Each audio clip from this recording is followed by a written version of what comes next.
The Enemy of All the World. By Jack London. It was Silas Bannerman who finally ran down that scientific wizard and archenemy of mankind, Emil Gluck. Gluck's confession, before he went to the electric chair, threw much light upon the series of mysterious events, many apparently unrelated, that so perturbed the world between the years 1933 and 1941. It was not until that remarkable document was made public that the world dreamed of there being any connection between the assassination of the King and Queen of Portugal and the murders of the New York City police officers. While the deeds of Emil Gluck were all that was abominable, we cannot but feel, to a certain extent, pity for the unfortunate, malformed, and maltreated genius. This side of his story has never been told before, and from his confession and from the great mass of evidence and the documents and records of the time we are able to construct a fairly accurate portrait of him, and to discern the factors and pressures that molded him into the human monster he became and that drove him onward and downward along the fearful path he trod. Emil Gluck was born in Syracuse, New York, in 1895. His father, Josephus Gluck, was a special policeman and night watchman, who, in the year 1900, died suddenly of pneumonia.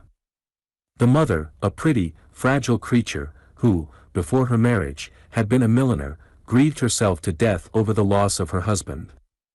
This sensitiveness of the mother was the heritage that in the boy became morbid and horrible. In 1901, the boy, Emil, then 6 years of age, went to live with his aunt, Mrs. N. Bartel. She was his mother's sister, but in her breast was no kindly feeling for the sensitive, shrinking boy. And Bartel was a vain, shallow, and heartless woman. Also, she was cursed with poverty and burdened with a husband who was a lazy, erratic and ne'er-do-well. Young Emil Gluck was not wanted, and then Bartel could be trusted to impress this fact sufficiently upon him. As an illustration of the treatment he received in that early, formative period, the following instance is given. When he had been living in the Bartel home a little more than a year, he broke his leg. He sustained the injury through playing on the forbidden roof, as all boys have done and will continue to do to the end of time. The leg was broken in 2 places between the knee and thigh. Emil, helped by his frightened playmates, managed to drag himself to the front sidewalk, where he fainted. The children of the neighborhood were afraid of the hard-featured shrew who presided over the Bartel house, but, summoning their resolution, they rang the bell and told Ann Bartel of the accident. She did not even look at the little lad who lay stricken on the sidewalk, but slammed the door and went back to her wash-tub. The time passed. A drizzle came on, and Emil Gluck, out of his faint, lay sobbing in the rain. The leg should have been set immediately. As it was, the inflammation rose rapidly and made a nasty case of it. At the end of 2 hours, the indignant women of the neighborhood protested to Ann Bartel. This time she came out and looked at the lad. Also she kicked him in the side as he lay helpless at her feet, and she hysterically disowned him. He was not her child, she said, and recommended that the ambulance be called to take him to the city receiving hospital. Then she went back into the house. It was a woman, Elizabeth Shepstone, who came along, learned the situation, and had the boy placed on a shutter. It was she who called the doctor, and who, brushing aside Ann Bartel, had the boy carried into the house. When the doctor arrived, Ann Bartel promptly warned him that she would not pay him for his services. For 2 months the little Emil lay in bed, the first month on his back without once being turned over, and he lay neglected and alone, save for the occasional visits of the unremunerated and overworked physician. He had no toys, nothing with which to beguile the long and tedious hours. No kind word was spoken to him, no soothing hand laid upon his brow, no single touch or act of loving tenderness, naught but the reproaches and harshness of Ann Bartel, and the continually reiterated information that he was not wanted. And it can well be understood, in such environment, how there was generated in the lonely, neglected boy much of the bitterness and hostility for his kind that later was to express itself in deeds so frightful as to terrify the world. It would seem strange that, from the hands of Ann Bartel, Emil Gluck should have received a college education, but the explanation is simple. Her ne'er-do-well husband, deserting her, made a strike in the Nevada goldfields, and returned to her a many times millionaire. And Bartell hated the boy, and immediately she sent him to the Ferristown Academy, 100 miles away. Shy and sensitive, a lonely and misunderstood little soul, he was more lonely than ever at Ferristown. He never came home, at vacation and holidays, as the other boys did. Instead, he wandered about the deserted buildings and grounds, befriended and misunderstood by the servants and gardeners, reading much, it is remembered, spending his days in the fields or before the fireplace with his nose poked always in the pages of some book. It was at this time that he overused his eyes and was compelled to take up the wearing of glasses, which same were so prominent in the photographs of him published in the newspapers in 1941. He was a remarkable student. Application such as his would have taken him far, but he did not need application. A glance at a text meant mastery for him. The result was that he did an immense amount of collateral reading and acquired more in half a year than did the average student in half a dozen years. In 1909, barely 14 years of age, he was ready, more than ready, the headmaster of the academy said, to enter Yale or Harvard. His juvenility prevented him from entering those universities, and so, in 1909, we find him a freshman at historic Bowdoin College. In 1913 he graduated with highest honors, and immediately afterward followed Professor Bradlow to Berkeley, California. The one friend that Emil Gluck discovered in all his life was Professor Bradlow. The latter's weak lungs had led him to exchange Maine for California, the removal being facilitated by the offer of a professorship in the state university. Throughout the year 1914, Emil Gluck resided in Berkeley and took special scientific courses. Toward the end of that year 2 deaths changed his prospects and his relations with life. The death of Professor Bradlow took from him the one friend he was ever to know, and the death of Anne Bartell left him penniless. Hating the unfortunate lad to the last, she cut him off with $100. The following year, at 20 years of age, Emil Gluck was enrolled as an instructor of chemistry in the University of California. Here the years passed quietly. He faithfully performed the drudgery that brought him his salary, and, a student always, he took half a dozen degrees. He was, among other things, a doctor of sociology, of philosophy, and of science, though he was known to the world, in later days, only as Professor Gluck. He was 27 years old when he first sprang into prominence in the newspapers through the publication of his book, Sex and Progress. The book remains today a milestone in the history and philosophy of marriage. It is a heavy tome of over 700 pages, painfully careful and accurate and startlingly original. It was a book for scientists, and not one calculated to make a stir. But Gluck, in the last chapter, using barely 3 lines for it, mentioned the hypothetical desirability of trial marriages. At once the newspapers seized these 3 lines, played them up yellow, as the slang was in those days, and set the whole world laughing at Emil Gluck, the bespectacled young professor of 27. Photographers snapped him, he was besieged by reporters, women's clubs throughout the land passed resolutions condemning him and his immoral theories, and on the floor of the California Assembly, while discussing the state appropriation to the university, a motion demanding the expulsion of Gluck was made under threat of withholding the appropriation. Of course, none of his persecutors had read the book. The twisted newspaper version of only 3 lines of it was enough for them. Here began Emil Gluck's hatred for newspaper men. By them his serious and intrinsically valuable work of 6 years had been made a laughing stock and a notoriety. To his dying day, and to their everlasting regret, he never forgave them. It was the newspapers that were responsible for the next disaster that befell him. For the 5 years following the publication of his book he had remained silent, and silence for a lonely man is not good. One can conjecture sympathetically the awful solitude of Emil Gluck in that populous university, for he was without friends and without sympathy. His only recourse was books, and he went on reading and studying enormously. But in 1927 he accepted an invitation to appear before the Human Interest Society of Emeryville. He did not trust himself to speak, and as we write we have before us a copy of his learned paper. It is sober, scholarly, and scientific, and, it must also be added, conservative.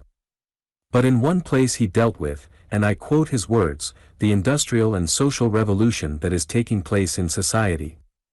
A reporter present seized upon the word revolution, divorced it from the text, and wrote a garbled account that made Emil Gluck appear an anarchist.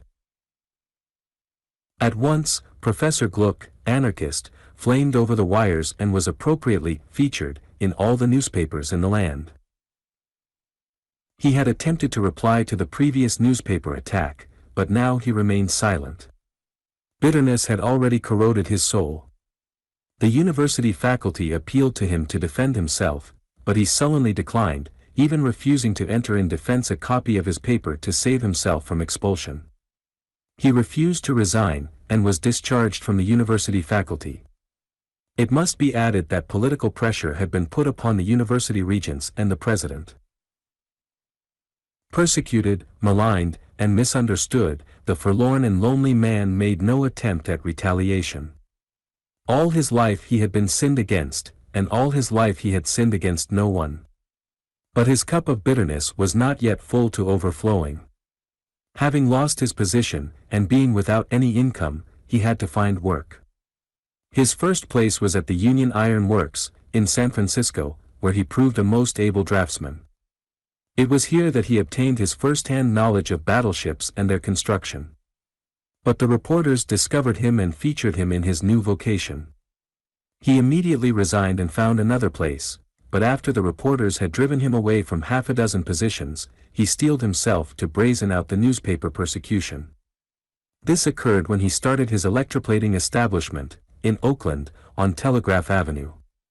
It was a small shop, employing 3 men and 2 boys. Gluck himself worked long hours. Night after night, as policeman Carut testified on the stand, he did not leave the shop till 1 and 2 in the morning.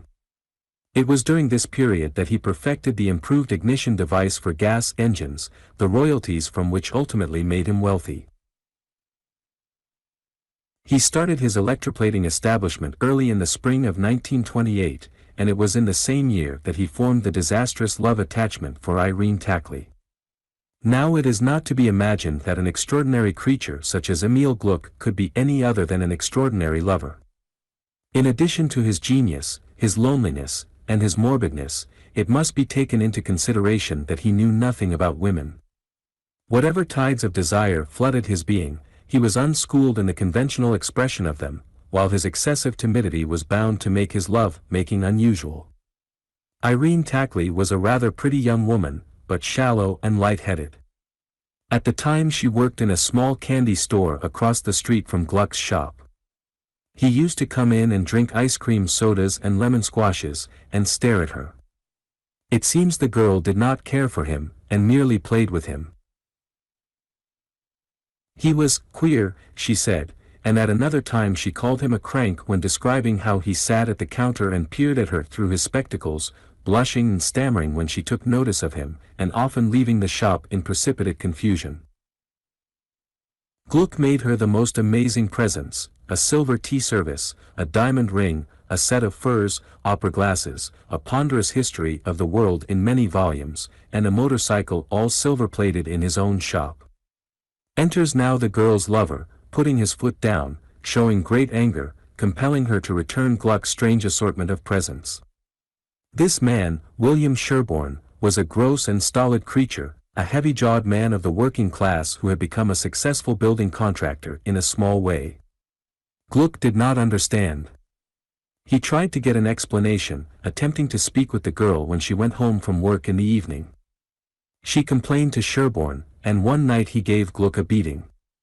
It was a very severe beating, for it is on the records of the Red Cross Emergency Hospital that Gluck was treated there that night and was unable to leave the hospital for a week.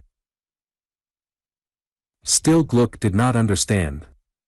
He continued to seek an explanation from the girl. In fear of Sherborne, he applied to the chief of police for permission to carry a revolver, which permission was refused, the newspapers as usual playing it up sensationally. Then came the murder of Irene Tackley, 6 days before her contemplated marriage with Sherborne. It was on a Saturday night.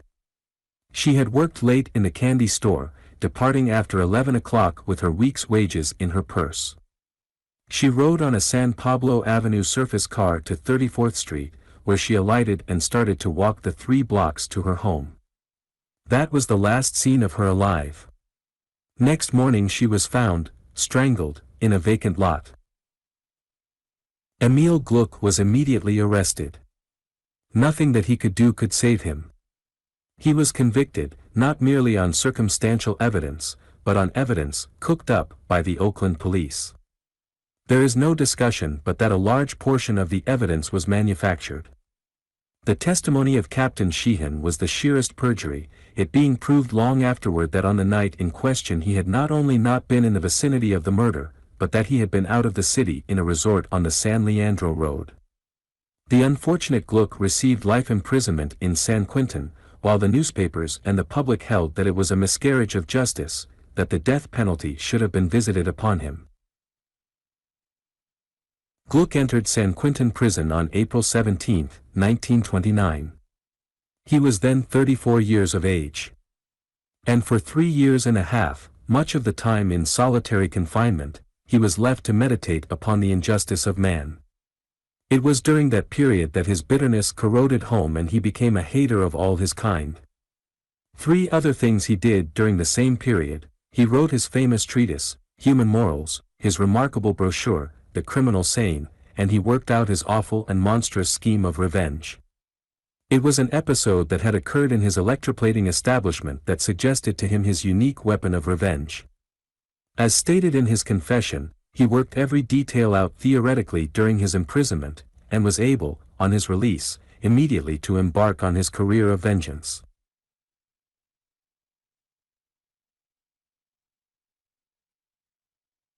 His release was sensational. Also it was miserably and criminally delayed by the soulless legal red tape then in vogue.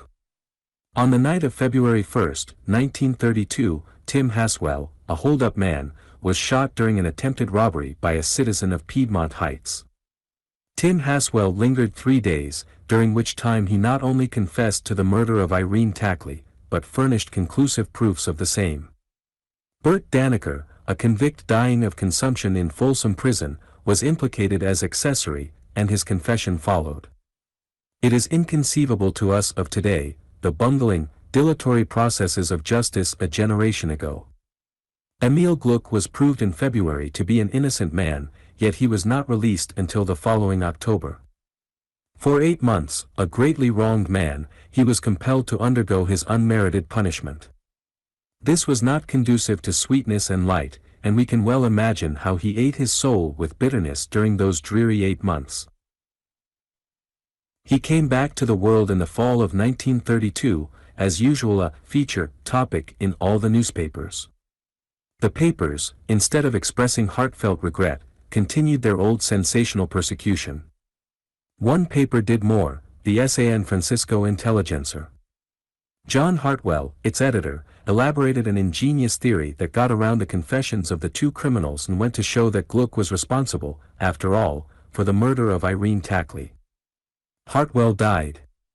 And Sherborne died too, while policeman Phillips was shot in the leg and discharged from the Oakland police force. The murder of Hartwell was long a mystery. He was alone in his editorial office at the time. The reports of the revolver were heard by the office boy, who rushed in to find Hartwell expiring in his chair. What puzzled the police was the fact, not merely that he had been shot with his own revolver, but that the revolver had been exploded in the drawer of his desk. The bullets had torn through the front of the drawer and entered his body. The police scouted the theory of suicide, murder was dismissed as absurd, and the blame was thrown upon the Eureka Smokeless Cartridge Company. Spontaneous explosion was the police explanation, and the chemists of the cartridge company were well bullied at the inquest. But what the police did not know was that across the street, in the Mercer Building, room 633, rented by Emil Gluck, had been occupied by Emil Gluck at the very moment Hartwell's revolver so mysteriously exploded. At the time, no connection was made between Hartwell's death and the death of William Sherborne. Sherborne had continued to live in the home he had built for Irene Tackley, and one morning in January, 1933, he was found dead. Suicide was the verdict of the coroner's inquest, for he had been shot by his own revolver. The curious thing that happened that night was the shooting of policeman Phillips on the sidewalk in front of Sherborne's house. The policeman crawled to a police telephone on the corner and rang up for an ambulance. He claimed that someone had shot him from behind in the leg. The leg in question was so badly shattered by 3 .38 caliber bullets that amputation was necessary. But when the police discovered that the damage had been done by his own revolver, a great laugh went up, and he was charged with having been drunk. In spite of his denial of having touched a drop, and of his persistent assertion that the revolver had been in his hip pocket and that he had not laid a finger to it, he was discharged from the force. Emil Gluck's confession, 6 years later, cleared the unfortunate policeman of disgrace, and he is alive today and in good health, the recipient of a handsome pension from the city. Emil Gluck, having disposed of his immediate enemies, now sought a wider field, though his enmity for newspaper men and for the police remained always active. The royalties on his ignition device for gasoline engines had mounted up while he lay in prison, and year by year the earning power of his invention increased. He was independent, able to travel wherever he willed over the earth and to glut his monstrous appetite for revenge. He had become a monomaniac and an anarchist, not a philosophic anarchist, merely, but a violent anarchist. Perhaps the word is misused, and he is better described as a nihilist, or an annihilist. It is known that he affiliated with none of the groups of terrorists. He operated wholly alone, but he created 1,000-fold more terror and achieved 1,000-fold more destruction than all the terrorist groups added together. He signalized his departure from California by blowing up Fort Mason. In his confession he spoke of it as a little experiment. He was merely trying his hand. For 8 years he wandered over the earth, a mysterious terror, destroying property to the tune of hundreds of millions of dollars, and destroying countless lives. One good result of his awful deeds was the destruction he wrought among the terrorists themselves. Every time he did anything the terrorists in the vicinity were gathered in by the police dragnet, and many of them were executed. 17 were executed at Rome alone, following the assassination of the Italian king. Perhaps the most world-amazing achievement of his was the assassination of the King and Queen of Portugal. It was their wedding day.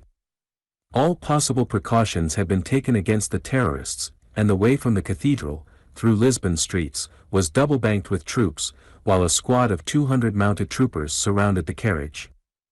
Suddenly the amazing thing happened.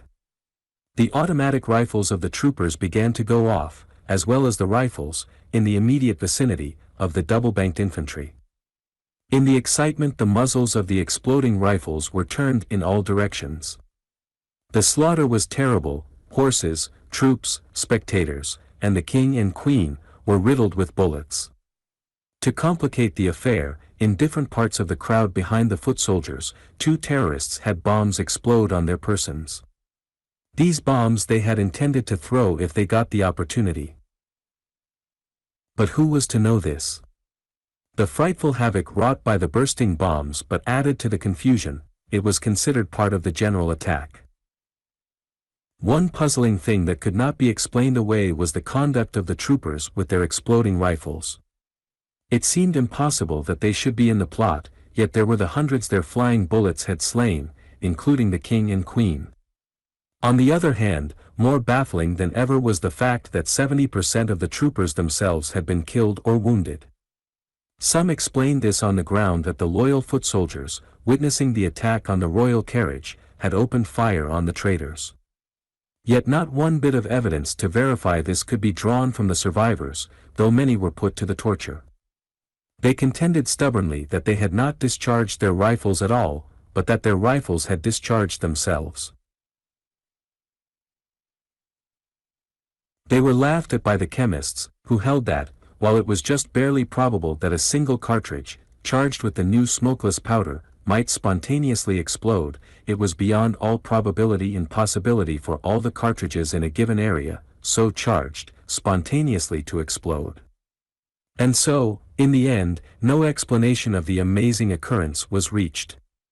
The general opinion of the rest of the world was that the whole affair was a blind panic of the feverish Latins, precipitated, it was true, by the bursting of 2 terrorist bombs, and in this connection was recalled the laughable encounter of long years before between the Russian fleet and the English fishing boats. And Emil Gluck chuckled and went his way. He knew. But how was the world to know? He had stumbled upon the secret in his old electroplating shop on Telegraph Avenue in the city of Oakland. It happened, at that time, that a wireless telegraph station was established by the Thurston Power Company close to his shop. In a short time his electroplating vat was put out of order. The vat wiring had many bad joints, and, on investigation, Gluck discovered minute welds at the joints in the wiring.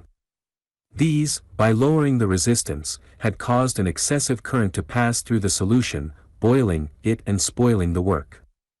But what had caused the welds? Was the question in Gluck's mind. His reasoning was simple. Before the establishment of the wireless station, the vat had worked well. Not until after the establishment of the wireless station had the vat been ruined. Therefore the wireless station had been the cause. But how? He quickly answered the question.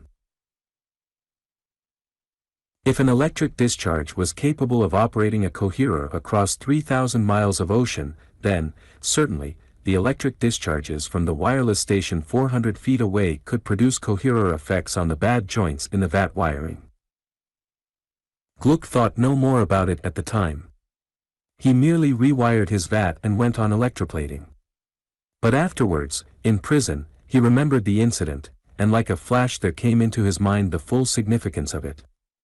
He saw in it the silent, secret weapon with which to revenge himself on the world. His great discovery, which died with him, was control over the direction and scope of the electric discharge. At the time, this was the unsolved problem of wireless telegraphy, as it still is today, but Emil Gluck, in his prison cell, mastered it. And, when he was released, he applied it. It was fairly simple, given the directing power that was his, to introduce a spark into the powder magazines of a fort, a battleship, or a revolver. And not alone could he thus explode powder at a distance, but he could ignite conflagrations. The Great Boston Fire was started by him, quite by accident, however, as he stated in his confession, adding that it was a pleasing accident and that he had never had any reason to regret it.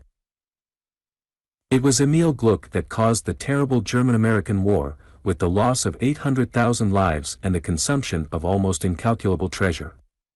It will be remembered that in 1939, because of the Pickard incident, strained relations existed between the two countries. Germany, though aggrieved, was not anxious for war, and, as a peace token, sent the Crown Prince and 7 battleships on a friendly visit to the United States. On the night of February 15, the 7 warships lay at anchor in the Hudson opposite New York City. And on that night Emil Gluck, alone, with all his apparatus on board, was out in a launch.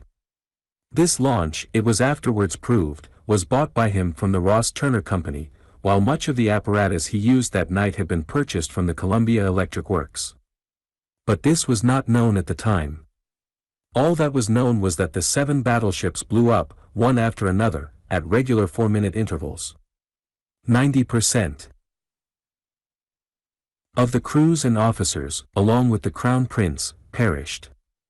Many years before, the American battleship Maine had been blown up in the harbor of Havana, and war with Spain had immediately followed, though there has always existed a reasonable doubt as to whether the explosion was due to conspiracy or accident.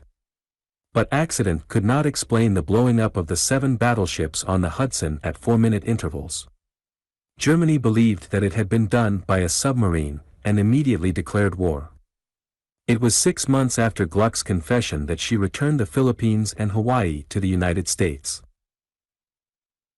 In the meanwhile Emil Gluck, the malevolent wizard and arch-hater, traveled his whirlwind path of destruction.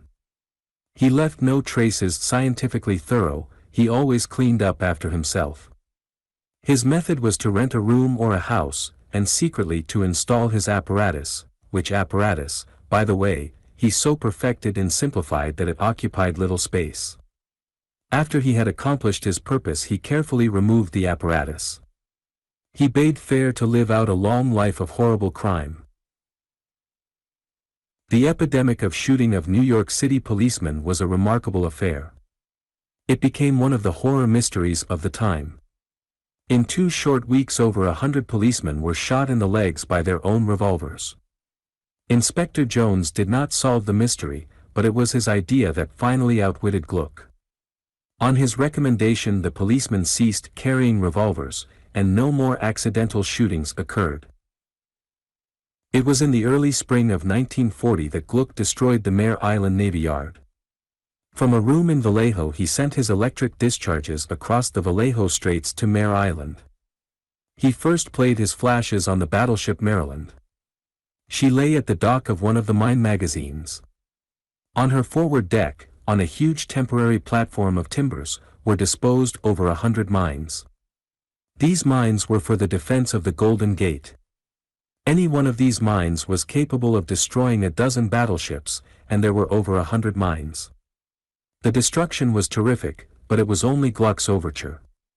He played his flashes down the Mare Island shore, blowing up 5 torpedo boats, the torpedo station, and the great magazine at the eastern end of the island.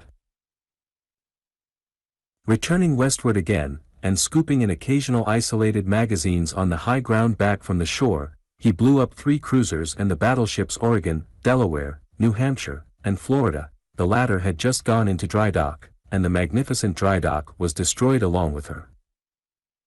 It was a frightful catastrophe, and a shiver of horror passed through the land. But it was nothing to what was to follow. In the late fall of that year Emil Gluck made a clean sweep of the Atlantic seaboard from Maine to Florida. Nothing escaped. Forts, mines, coast defenses of all sorts, torpedo stations, magazines, everything went up. 3 months afterward, in midwinter, he smote the north shore of the Mediterranean from Gibraltar to Greece in the same stupefying manner. A wail went up from the nations. It was clear that human agency was behind all this destruction, and it was equally clear, through Emil Gluck's impartiality, that the destruction was not the work of any particular nation. One thing was patent, namely, that whoever was the human behind it all, that human was a menace to the world. No nation was safe. There was no defense against this unknown and all-powerful foe. Warfare was futile, nay, not merely futile but itself the very essence of the peril. For a 12-month the manufacture of powder ceased, and all soldiers and sailors were withdrawn from all fortifications and war vessels. And even a world disarmament was seriously considered at the Convention of the Powers, held at The Hague at that time. And then Silas Bannerman, a Secret Service agent of the United States, leaped into world fame by arresting Emil Gluck. At first Bannerman was laughed at, but he had prepared his case well, and in a few weeks the most skeptical were convinced of Emil Gluck's guilt. The one thing, however, that Silas Bannerman never succeeded in explaining, even to his own satisfaction, was how first he came to connect Gluck with the atrocious crimes.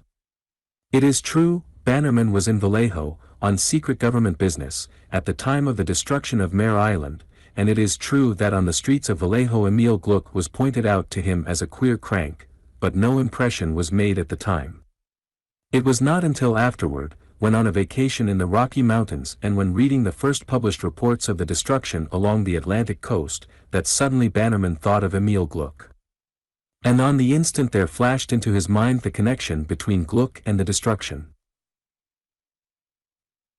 It was only an hypothesis, but it was sufficient. The great thing was the conception of the hypothesis, in itself an act of unconscious cerebration, a thing as unaccountable as the flashing, for instance, into Newton's mind of the principle of gravitation. The rest was easy. Where was Gluck at the time of the destruction along the Atlantic seaboard? Was the question that formed in Bannerman's mind. By his own request he was put upon the case. In no time he ascertained that Gluck had himself been up and down the Atlantic coast in the late fall of 1940. Also he ascertained that Gluck had been in New York City during the epidemic of the shooting of police officers. Where was Gluck now? Was Bannerman's next query. And, as if in answer, came the wholesale destruction along the Mediterranean. Gluck had sailed for Europe a month before. Bannerman knew that. It was not necessary for Bannerman to go to Europe. By means of cable messages and the cooperation of the European secret services, he traced Gluck's course along the Mediterranean and found that in every instance it coincided with the blowing up of coast defenses and ships. Also, he learned that Gluck had just sailed on the Green Star liner Plutonic for the United States. The case was complete in Bannerman's mind, though in the interval of waiting he worked up the details. In this he was ably assisted by George Brown, an operator employed by the Woods system of wireless telegraphy. When the Plutonic arrived off Sandy Hook she was boarded by Bannerman from a government tug, and Emil Gluck was made a prisoner. The trial and the confession followed. In the confession Gluck professed regret only for one thing, namely, that he had taken his time. As he said, had he dreamed that he was ever to be discovered he would have worked more rapidly and accomplished 1,000 times the destruction he did.